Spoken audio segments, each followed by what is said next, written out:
Today's podcast is brought to you by a company who we have been using for years and takes up significant shelf space inside of our own kitchen. Biosteel Sports Nutrition. It was a product created out of necessity 8 years ago and is trusted by athletes like Connor McDavid, Tyler Seguin, Brooke Henderson, Rosie MacLennan, and Andrew Wiggins. They're really a leader in sports drinks for everyone, from professional athletes to everyday champions.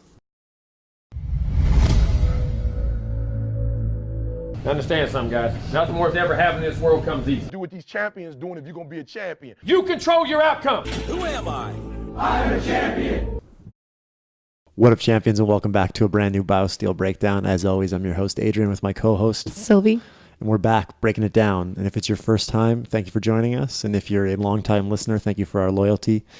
As always, we just ask that you share, subscribe, like, spread the word, right?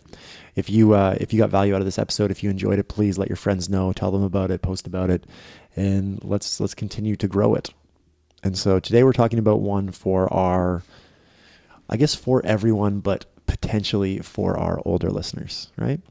So today we're going to talk about a condition that happens to all of us. It is a guaranteed eventuality. We are all going to get older. We are all going to age. And as a result, we are all going to experience muscle loss.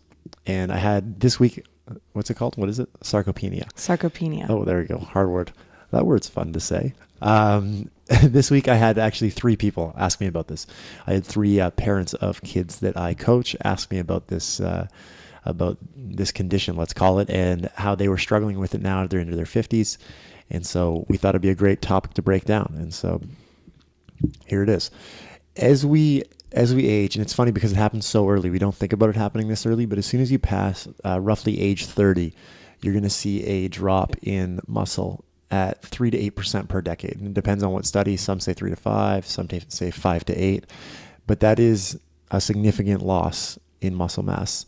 And you'll see an even more significant decrease in power. And I was looking for the statistic, but I couldn't find it. But I remember reading that there's a 2% or a 3% loss in power per year after 31 or 32, which is really crazy if you think about it. And that's obviously if you don't do anything. So we want to talk about what you can do to mitigate that loss in strength and that loss in power. And it's not just about athletic performance. Say, okay, now I'm in my 50s. I'm not as good on the ice or on the field as I used to be.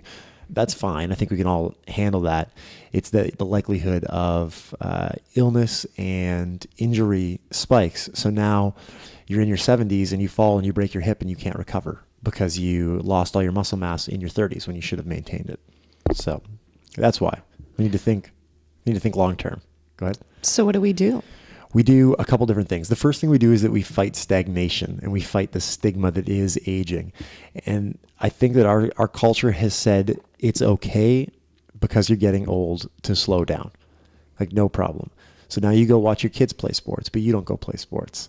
And you go drop your kids off at training, but you don't go to training. And you just spend all this time sitting. You sit at work, you sit at home, you sit when you watch your kids do things, and you never take action on your own life. And so I think the first thing we need to do is fight that stigma and fight that stagnation and refuse to just sit down. Just because we are aging doesn't mean we have to stop moving. It doesn't mean we still can't go out there and push ourselves. There's guys in the jiu-jitsu mat with us that are in their 60s and 70s, and they still get after it every single day. Maybe you can't go as hard, but you have to keep doing something. So that's the first thing. The second thing is protein. And you can talk to this more than I can. And maybe I should just open this up to you, but definitely you need to eat more protein and lean, high quality sources. Is that accurate? Did I get that right? Yes, absolutely. And I think one of the big things that people get confused with is like these really large amounts of protein with each sitting. 30 grams is typically enough per sitting, like especially for meals. Getting up to the 50 to 90 grams, there's been research done that it doesn't necessarily make a difference in terms of absorption and regeneration and repair of your tissue. So that's a big one, just like, kind of spacing it out throughout the day to get adequate amount of it. And what would 25 to 30 grams of protein look like? So for instance, like a chicken breast would be about 30 grams of protein. And then like a 6-ounce piece of salmon would be around like 23, 24 grams of protein. So that would be sufficient. And then you also have like a little bit in vegetables and that type of thing as well. So depending on what you're pairing like your meat source with, or if you're doing a full-blown, plant-based source, you have to be a little bit more cautious of where you're getting those sources from. And correct me if I'm wrong on this, but if you're going to be consuming all your protein through plant sources, you need to be more cautious in the number of carbohydrates you would also be consuming. Is that a yes, potential absolutely. concern? Yeah. So one of the concerns with the plant-based diet is that it can be pretty carbohydrate heavy, Right. due to the sources coming from like beans and legumes, which also, they do provide an adequate amount of protein, but they also provide you with carbohydrates. Right. So you have to be just cautious of blood sugar levels and making sure that you're, sort of again, eating different sources and spacing it out throughout the day to get enough protein. And then pairing of protein sources, like for instance, the classic rice and beans will give you complete protein as a vegetarian, as opposed to just having the beans on your own. You won't get that full amino acid profile that you need to make up a complete protein. Right. Perfect. So that's number 2. Number 2 is to eat more protein. Number 3, hormone levels. And I know this is something that you're super excited about, and this is both for males and females. So with males, with both, we're seeing a drop in testosterone and a rise in estrogen, which is contributing to muscle loss. And with females, I know like postmenopause can be a real big issue, and growth hormone levels. And so it's important that we start regulating our hormones properly and more intentionally. And so I think getting your hormones tested when you start to get older is probably a really good idea. When you get like into your 40s, it's a good idea to go get a profile and see exactly what's going on. But then on top of that, we can also take steps outside of outside of like a medical procedure on boosting those numbers. We can take steps. So we can start looking at our alcohol consumption. How many drinks are you having a week? How many coffees are you having a week? How are you sleeping? And so all these things play a huge role on our hormones. And it's funny because we think about our professional athletes and we know that they need to not eat alcohol, that they need to not drink alcohol, eat alcohol. They need to not drink alcohol. They need to get lots of sleep at night. And they need to limit their other substances. And we think about our athletes doing this and putting in this time and dedication. And then when it comes to us, we're like, that doesn't apply. And then as we get older, we're like, it doesn't apply, because we've already committed ourselves to just being stagnant and doing nothing.